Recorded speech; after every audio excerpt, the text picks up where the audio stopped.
All right. Well, welcome back, everyone. It's good to see folks drifting back in. Jim and Betty, glad to have you guys back with us. Teresa, good to see you again as well.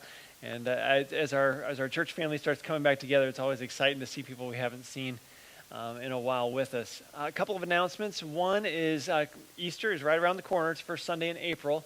And as such, we do have the Easter flowers that we're going to be doing. The papers for those are on the back table there. You can grab one on your way out if you didn't get one on the way in. Also, the elders, we've been talking, and we think that it's time to start eating together again.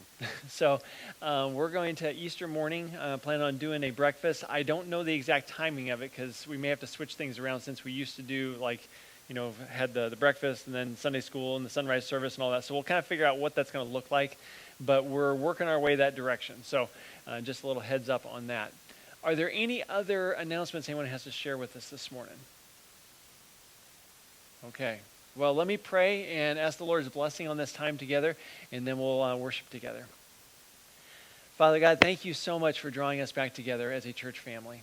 And I pray for those who are still not with us, that you would still unite them with us in prayer and in the Spirit, even though we can't be physically together. This morning, this is for you. We also know that you have for us in this time. You have things that you want to give us. Encouragement, instruction, the feeling of love together as we are together as a church family.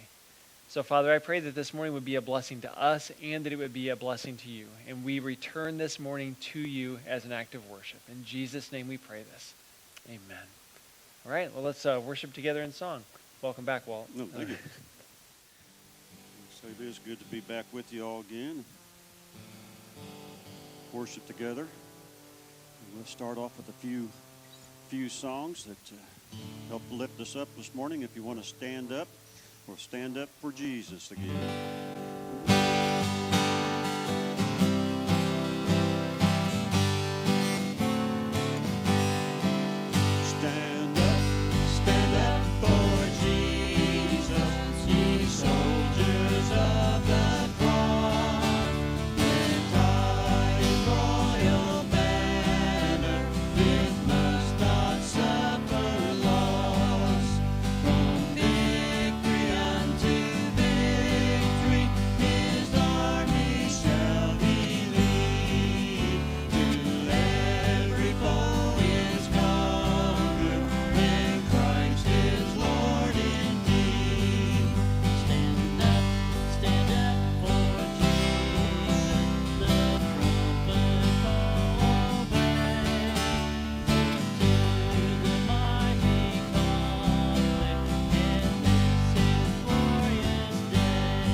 Stand up for Jesus, the strife will not be long.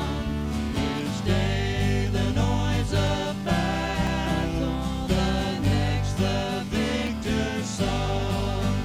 To him that overcometh, a crown of life shall be. He with the King of glory shall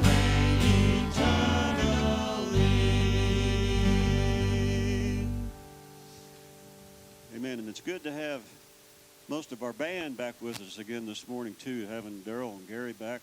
It's nice to have that extra sound, and just gives I think a more vibrant sound to us this morning. Helps lift us up a little more.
sing and raise a little hallelujah this morning.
Father, we do come this morning. We raise our hands and we praise and we raise a hallelujah to you.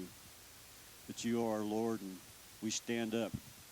We stand up for you. We stand up for what you represent, what you give, that you give life and hope and assurance. And Father, we come this morning to just sing and praise your name and to give just a little bit of back, a little offering, a little token of what we can in our appreciation for what you've given and done for us. And these things we pray in the name of Jesus this morning. Amen. You can be seated. Okay, I'm going to ask for a show of hands. How many of you have ever been bullied? All right? Ever been bullied in school or elsewhere, workplace? Okay, yeah. Some of us have suffered that before, called different names. I remember this kid on the bus that he made some comments about my nose. It was too big, according to his estimation. And so, a little bit of bullying there. I remember in high school, that there was this kid that I made some offhanded remark about how he was a little bit testy about something, and so he threatened me, and after class I got shoved into a locker, not like packed into a locker, but just pushed into the locker. So I've had a little bit of bullying, but you guys have seen how this can happen in schools or in other locations, that you get pushed around, you get called names. One of the things that I've seen, where they'll take a sticky note or maybe even tape it to you, and they put something on your back, like "kick me," right? So that everybody who sees it comes up and they give you a boot in the behind, and you don't like, well, okay, what's the problem, until you realize that somebody has stuck this note on your back. They've made you a target. It might be because of your physical appearance, your nose. It could be because you're nerdy, okay? Maybe people just think that you're an easy target to be picked on. Maybe it's because of an accent or a handicap of some kind. It could be because of the fact that you're a nuisance. Maybe you're the smart kid in the class and you're the curve buster, all right? That everybody doesn't like you because it makes it seem that they're not trying as hard, or their grades are not as good. For whatever reason, people paint a target on you and say, "I'm going to get you. You better watch your back because I'm coming for you." They make you the target. Well, this morning what we're going to do is we are going to look at somebody who is a target. You can turn to Daniel chapter 6. That's where we're going to be this morning. Somebody who was made a target. And one of the things that you've seen with celebrities or with people in politics, anybody who's in the public eye, the more famous they get, the higher on the ladder that they climb, the more that they are a target for others. Well, Daniel, through his time, he has actually climbed up pretty high, or been elevated really by the Lord. Not that he's been trying to do it necessarily, but God has put him into positions of influence. But this makes him a target for other people. Now, excuse me, a little bit of review here. If you recall in Daniel, the last few weeks we've been walking through the first 5 chapters. Daniel was a young man in Jerusalem, and he and others from the noble and royal class were taken captive when Nebuchadnezzar came in and he conquered Jerusalem. So they were taken away and forced into a re-education program to basically become Babylonian. We're going to give you a new name. We're going to break you down to nothing and build you back up to be like Babylonians, but only so you can serve us. And so he was put into the king's service, he and along with some of his friends. But what we've seen is that God worked through that, and he elevated them to positions of influence within the country, so that they were actually placed into high government positions. And the main point that we get through the book of Daniel is that God is in charge. God is in charge over the affairs of men. He raises people up. He takes people out. He is the one who is in control. He protects his faithful, and he uses them as a witness. Now, last week we saw how Belshazzar, okay, the last of the Babylonian kings, he was there was a handwriting on the wall that warned him, hey, you have not measured up to God's standard. You are going to be removed. And that very night that he was killed, and a new king came into power. Actually, a new kingdom came into power. It was the Medes and the Persians. So there was a transition of leadership, a transition of administration there in that country. So let's see how Daniel fared when the administration changed. Chapter 6, verses 1 through 5. It seemed good to Darius to appoint 120 satraps over the kingdom, that they would be in charge of the whole kingdom, and over them 3 commissioners, of whom Daniel was one, that these satraps might be accountable to them, and that the king might not suffer loss. Then this Daniel began distinguishing himself among the commissioners and satraps because he possessed an extraordinary spirit, and the king planned to appoint him over the entire kingdom of Babylon. Then the commissioners and satraps began trying to find a ground for accusation against Daniel in regard to government affairs, but they could find no ground of accusation or evidence of corruption, inasmuch as he was faithful, and no negligence or corruption was to be found in him. Then these men said, we will not find any ground of accusation against this Daniel unless we find it against him with regard to the law of his God. So here we're introduced to the main characters in this chapter. Okay, the first is the king. He's the monarch. He's the one who is in charge. But as with the other kings, we're going to find out that he has a flaw, and this flaw is pride. Just like all the other kings, pride is right there with the crown. And then the people who choose to exploit that pride are these officials. This is the second character, a group of characters. These royal officials. Now, when you see a satrap, okay, I had to look up what a satrap was. I didn't know. It's basically like a governor. Okay, Babylon was divided into districts or provinces, and each of these satraps was over one of those. Of course, the king also appointed these commissioners. Daniel was one, but there were two others who would oversee all the governors.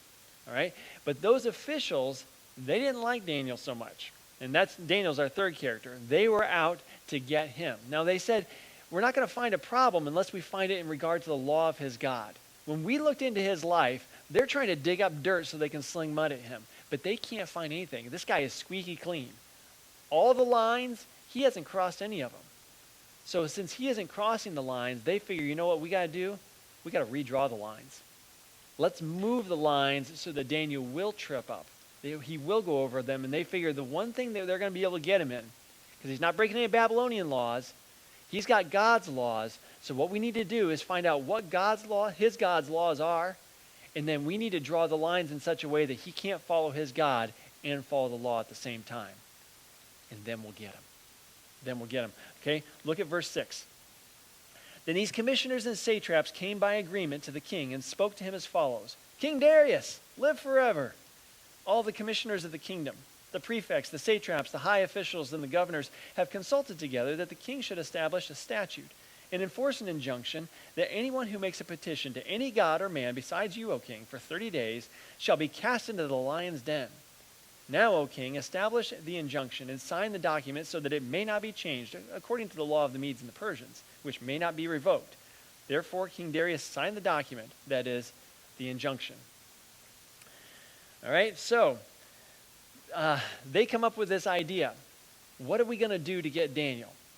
They're painting a target on his back. They want to kick him out. How are they going to do it?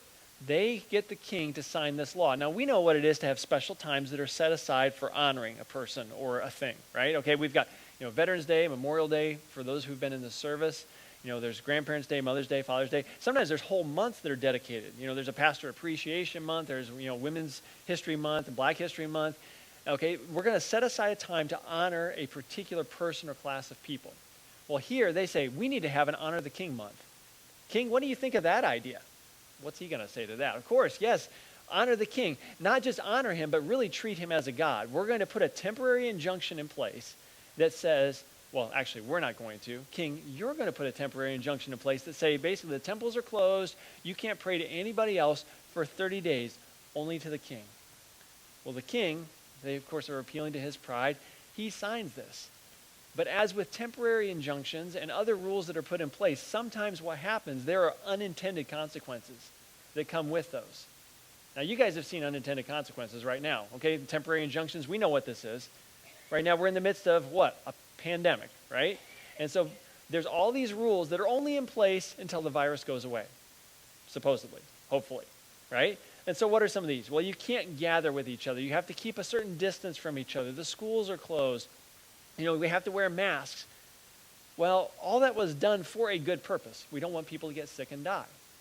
But there's been unintended negative consequences that have come as well, right? Okay, there's isolation and suicide rates are up, and people are, especially those who are already somewhat isolated or even more so, people wearing masks is causing dental problems and hygiene issues, and some people break out with rashes around their mouths and stuff because they're having to wear these things. Kids' education have suffered. Their grades have gone down. None of this was the intentional consequence, but it was the unintended consequences that came along with these temporary injunctions. All right? So they state this as a positive to the king, but they don't tell the king that there is a negative side to this. He just sees it as a way of honoring him. They see it as a way of getting rid of Daniel. All right? So let's now look at what Daniel saw in this. Verse 10. Now when Daniel knew that the document was signed, he entered his house. Now in his roof chamber he had windows open toward Jerusalem. And he continued kneeling on his knees 3 times a day, praying and giving thanks before his God, as he had been doing previously.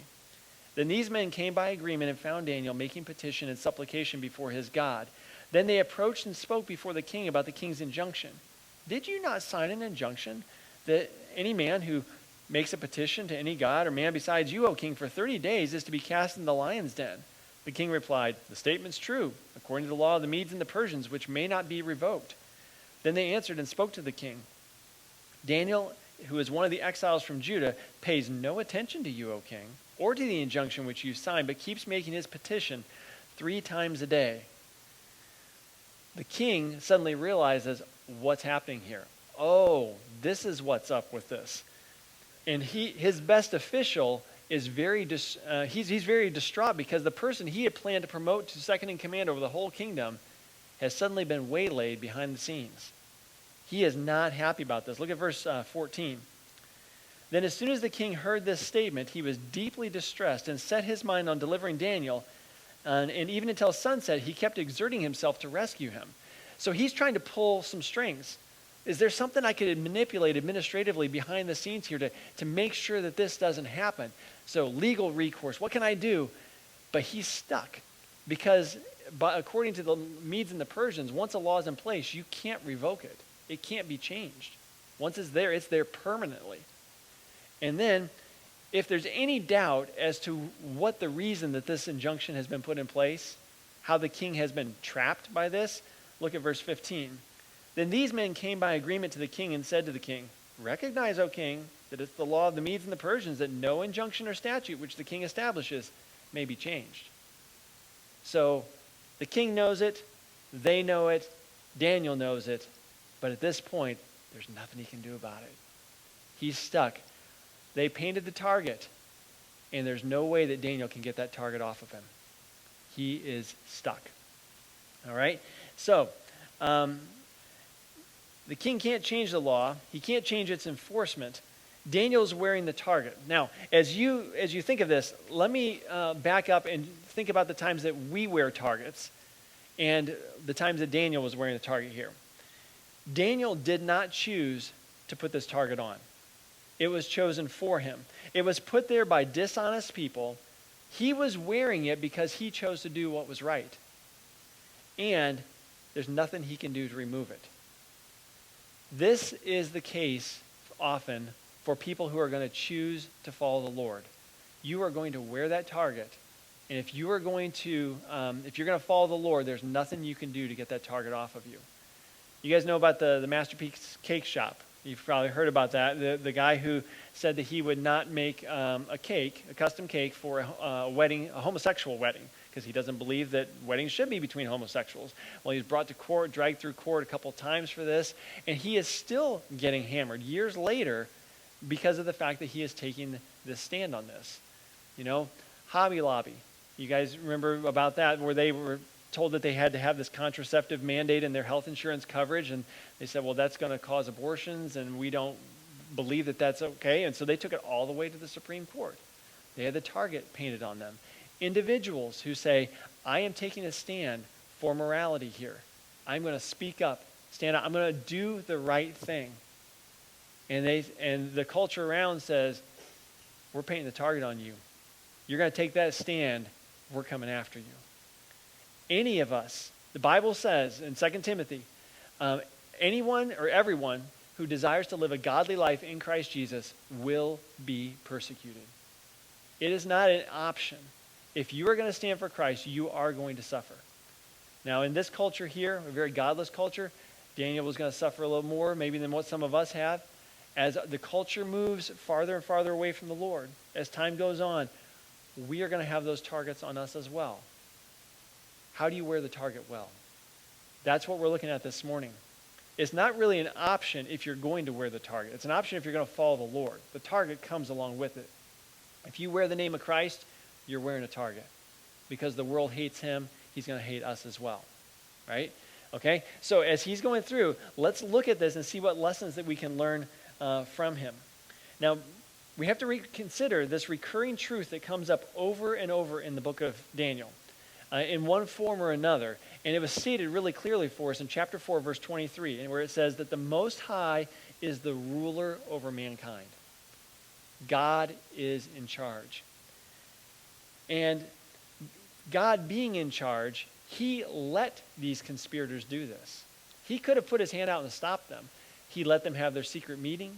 He let them make their plan. He let them convince the king. He let the injunction go in place. He let that target be painted on Daniel. He's the ruler over mankind, and he's even going to use rotten, evil things that other people do to still accomplish his will. God can take something that's bad and can turn it around for good. Now, I told you that Gary and Kelly were both doing okay now after COVID, right? Our missionaries in New York. Well, Gary, he was in the hospital, and he was in the hospital for several days. Now, he was convinced, okay, God's going to restore me, but God didn't do it right away. And he was like, why is this? Why is this? Well, he found out why as he was sitting in his hospital bed, and he had a roommate next to him. And this guy, though a believer, was really struggling in his faith and did not have assurance that when he died, he was going to heaven.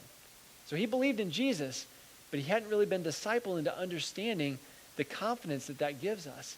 And so over a period of days, Gary and he were able to talk back and forth. And by the time Gary left the hospital, this guy had total assurance that he is solidly with the Lord. He is solidly held in God's hand. He has assurance of his salvation. Is COVID a good thing? Absolutely not. Is it good to get sick and go to the hospital? No. Was God able to turn it around and bring about something good? Absolutely. What we're going to see is that God takes what's happening to Daniel, a guy who's wearing the target and wearing it well, and God's going to bring about something good. But before it gets good, it gets real bad. Verse 16. I think we stopped. We'll go to verse 16. Then the king gave orders, and Daniel was brought in and cast into the lion's den. The king spoke and said, Daniel, your God whom you constantly serve will himself deliver you.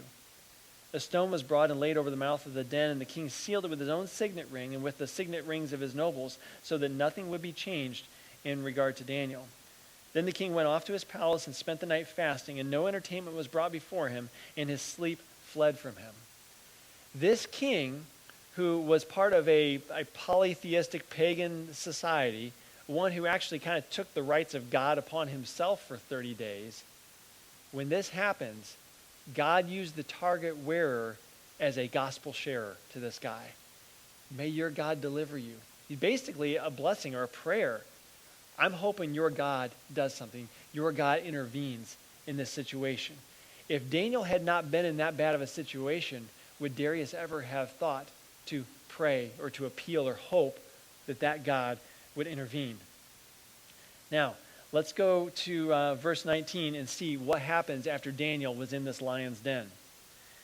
Then the king arose at dawn, at the break of day, and went in haste to the lion's den. And when he had come near to the den, to Daniel, he cried out with a troubled voice. The king spoke and said to Daniel, Daniel, servant of the living God, has your God whom you constantly serve been able to deliver you from the lions? Then Daniel spoke to the king, O king, live forever. My God sent his angel and shut the lions' mouths. They have not harmed me, inasmuch as I was found innocent before him, and also toward you, O king, I have committed no crime. Then the king was very pleased and gave orders for Daniel to be taken up out of the den. So Daniel was taken up out of the den, and no injury whatever was found on him, because he had trusted in his God. Darius knew who put Daniel in the den, that it was those guys, those conspirators, those officials. Daniel knew that. Darius knew that. The officials knew that. Daniel knew that he was in God's hands. Darius was hoping that Daniel was in God's hands, and God proved himself true by rescuing Daniel. Now, some people might think, well, maybe there wasn't, the lions were not all that hungry in there. No, the lions were plenty hungry, as verse 24 attests. Remember how I said that Darius knew that God had rescued him? They also knew why they were in there. Well, the king decides to remedy that situation. Verse 24. Then the king gave orders, and they brought those men who had maliciously accused Daniel. And they cast them, their children, and their wives into the lion's den.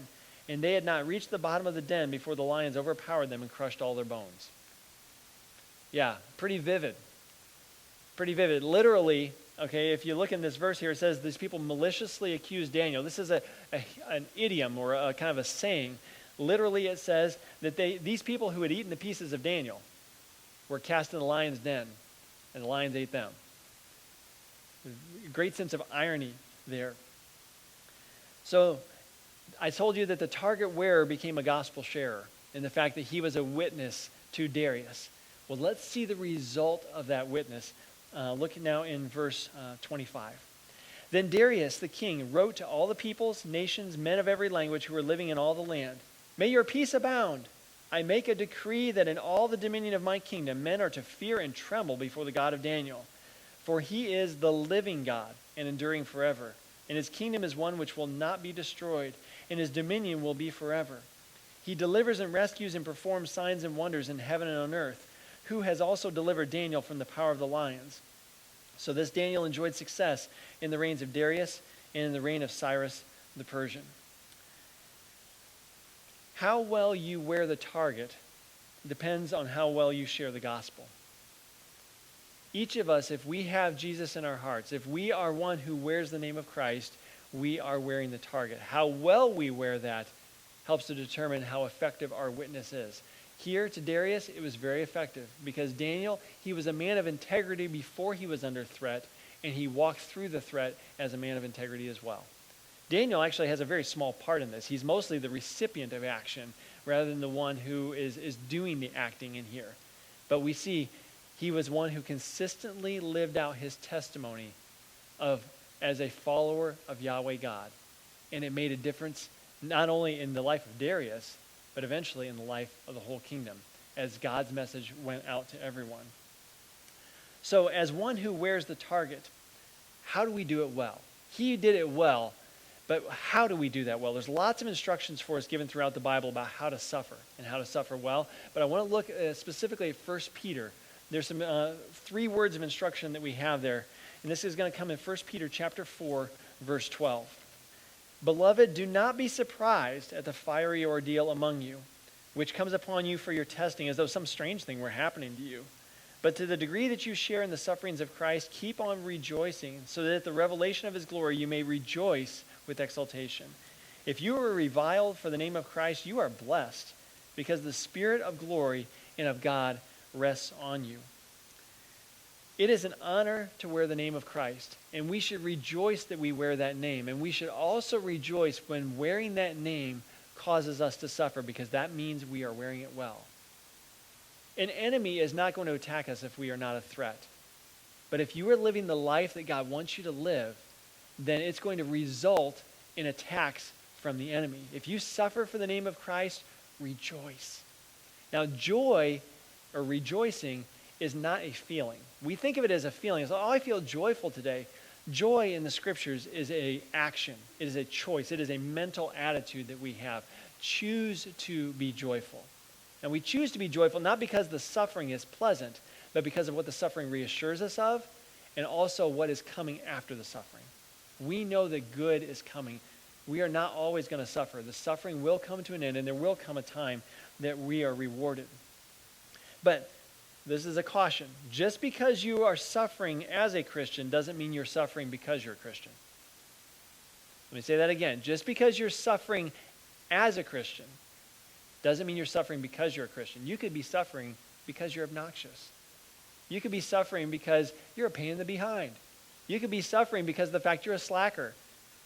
Just because you're a Christian and you're suffering doesn't mean that it's not because you don't deserve it. You might have done something to bring on people's frustration with you. I've met some Christians before who, they may claim to be suffering for Christ, but they suffer really because of the fact that they're really irritating. They're just abrasive people, not very nice to be around. I can say probably in the past, I'm sure if you were to talk to some of my school classmates from when I was younger, they might say, you know what? Adam was obnoxious. We didn't necessarily treat him poorly because he was a Christian. We treated him poorly because he was some know-it-all, obnoxious, self-righteous, pain in the behind. Just because you're suffering doesn't mean it's for the right reasons. And Peter cautions us about that in verses 15 and 16. Make sure that none of you suffers as a murderer or a thief or an evildoer or a troublesome meddler. But if anyone suffers as a Christian, he is not to be ashamed, but is to glorify God in this name. Anytime we suffer, it's time to say, okay, I got to pull out the mirror and look. Is there anything about me that needs fixing? Lord, is this suffering coming on me because of my sin? Are people responding because of my sinful behavior, or are you allowing this suffering because of the fact that I've been walking in disobedience to you and you're trying to get my attention? Anytime we suffer, it is a time to look in the mirror and say, God, is there anything in me that needs changing? So examine ourselves. Take it as a time to examine. So rejoice, examine yourself, but also trust. Jump down to verse 19. Therefore, those who suffer according to the will of God shall entrust their souls to a faithful Creator in doing what is right. Our certainty about the future allows us to suffer in the present. I can endure the suffering now because I know what's coming on the other side of it. Good is coming. My body might be in pain now. I might be suffering deprivation. It might be, a great deal of emotional turmoil. But what does heaven describe for us as? A place where there's no suffering, mourning, death, crying, pain, for the old order of things has passed away and everything has been made new. That's what we look forward to. So we can endure it now because we know any suffering is just temporary, and we will get through it. Now, Daniel and his friends were delivered, and they were actually mentioned, not by name, but they were mentioned in the Hall of Faith, Hebrews chapter 11. Okay, Hebrews chapter 11 walks through all these people in the scriptures who were people of faith and how they were a good example to us. And so we're going to close with Hebrews chapter 11, and I want to get to the end of it after it's done naming all the people in Hebrews. It goes through and names a lot of people by name, but at the end, it's like the author goes through and says, okay, well, here's some bullet points, just reminders to kind of allude to others. Some of them by name, some of them not. So I'm going to start in Hebrews 11 and verse 32. What more shall I say? For time will fail me if I tell of Gideon, Barak, Samson, Jephthah, David, and Samuel, and the prophets, who by faith conquered kingdoms, performed acts of righteousness, obtained promises, shut the mouths of lions, quenched the power of fire, escaped the edge of the sword, from weakness were made strong, became mighty in war, put foreign armies to flight, women received back their dead by resurrection. Miracle after miracle, deliverance after deliverance, strength, might, power. God came through for all these people and delivered them out of these terrible situations. And their faith was something we can look at and say, I want to be like them. But the list goes on with people that got a very different result from their faith. Look at the second half of verse 35. Others were tortured, not accepting their release so that they might obtain a better resurrection. Others experienced mockings and scourgings, yes, also chains and imprisonment. They were stoned. They were sawed in two. They were tempted. They were put to death with the sword. They went about in sheepskins and goatskins, being destitute, afflicted, ill-treated, men of whom the world was not worthy, wandering in deserts and mountains and caves and holes in the ground. That first group we read about, they were delivered and protected. They were protected from death. And here we see people who were delivered through suffering, delivered through death. They suffered all the way until the point of death, and then God took them home. And their faith was just as powerful and should be just as much an example to us. Just because you wear the target doesn't mean God's just going to draw attention to you and then you can take the target off. Sometimes that target is going to have bullet holes through it. It's going to have arrows shot at it. Sometimes wearing the target means that you die with the target on your chest. Now look at the last two verses of this chapter. And these, having gained approval through their faith, did not receive what was promised, because God had provided something better for us, so that apart from us, they would not be made perfect. Now that word perfect kind of throws you for a loop, because you think, made perfect? What do you mean? Well, that word perfect has a range of translations. Now it can mean perfect as in moral perfection, sinless perfection. But it can also mean perfect as in reaching its intended results, growth, maturity. When does the apple tree become perfect? Well, once it starts producing apples, right? It's not the absolute perfect specimen. It has been perfected or matured. Apart from us, their faith is not made complete. But their faith and their example shows their example of faith causes us to live a life of faithfulness. And so we bring to completion God's intent through them.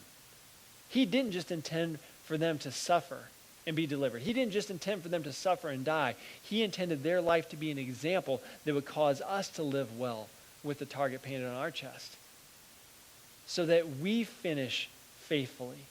So their story is made complete in us. And sometimes you walking with the target on your chest and wearing it well and walking faithfully to the end that is going to be what helps someone else live out their story faithfully as well. I'll invite our worship team to come and prepare to lead us in our closing song. We made this point earlier, but I want to reiterate it. We will suffer. You are wearing a target. If you are a follower of Jesus Christ, that means that you've got the target there, and the world is going to come after you. And we're going to see it more and more in the days to come. It is going to get worse and worse. And we see the signs around us. The things that are happening, politically, culturally around us. It shows it more and more. It was something that was true anyways, but we are just seeing it happen more and more. Are you going to wear it well? Rejoice when the suffering comes, because it's confirming the fact that you are a child of God and you're doing something right if you're living a life that is going to draw the enemy's attention. Rejoice in that. Fix your hope firmly on Jesus. Follow him through faithfully to the end, and entrust your soul to the Creator, knowing that he is going to rescue you. So as we sing this final song, take this as a time to pray and ask God to help you to wear it well and walk faithfully before him.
Thanks for worshiping with us, giving your attention to the Word as we delved into that together.